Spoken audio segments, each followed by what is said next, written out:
எல்லாருக்கும் வணக்கம். இன்னைக்கு வந்து நம்ம புடலங்காய் கடலைப்பருப்பு போட்டு ஒரு தோட்டல் பண்ணுவோம். ஒரு அரை கப்பு வந்து கடலைப்பருப்பு வந்து ஒரு 4 விசில் விட்டு வேக வச்சுருக்கேன். ரொம்ப குழையாமல் ஆனால் வெந்திருக்கணும்.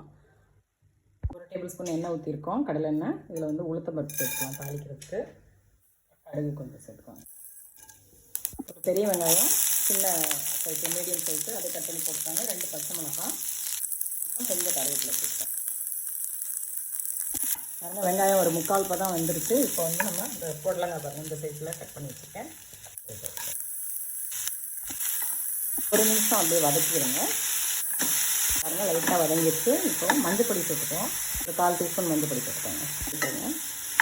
பருப்பு வேக வச்ச தண்ணி இருக்குல்ல, அது கொஞ்சம் சேர்த்துக்கோங்க. நம்ம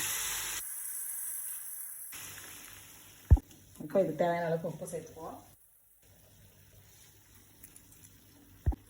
இப்போ வந்து உப்பு போட்டாச்சு. காய் வந்து கொஞ்சம் தண்ணி வற்றின பிறகு நம்ம பருப்பு தேங்காயெல்லாம் சேர்த்துக்குவோம். பாருங்கள், நல்லா தண்ணி வற்றிருச்சு, புடலங்காய் நல்லா வெந்துருச்சு. இந்த டைமில் இந்த கடலைப்பருப்பு வேக வச்சுருக்கோம்ல, ஒரு 3/4 பதத்துக்கு வேக வச்சுக்கோங்க. கடலைப்பருப்பு சேர்த்துக்கோங்க. 2 to 2.5 டேபிள் ஸ்பூன் தேங்காய், துருவன தேங்காய் சேர்த்துக்கோங்க. கடைசியில் எல்லாம் ஒன்றா சேர்ந்தாப்பில் கிளறி விட்டுட்டு ஆஃப் பண்ணிவிடுங்க ஸ்டவ். அவ்வளோதான், புடலங்காய் ஹோட்டல் வந்து ரெடி ஆயிடுச்சு. கண்டிப்பாக ட்ரை பண்ணி பாருங்கள், ரொம்ப டேஸ்ட்டாக இருக்கும். காரக்குழம்பு, சாம்பார், ரசம் எல்லாத்துக்குமே நல்லாயிருக்கும். தேங்க்ஸ் ஃபார் வாட்சிங்.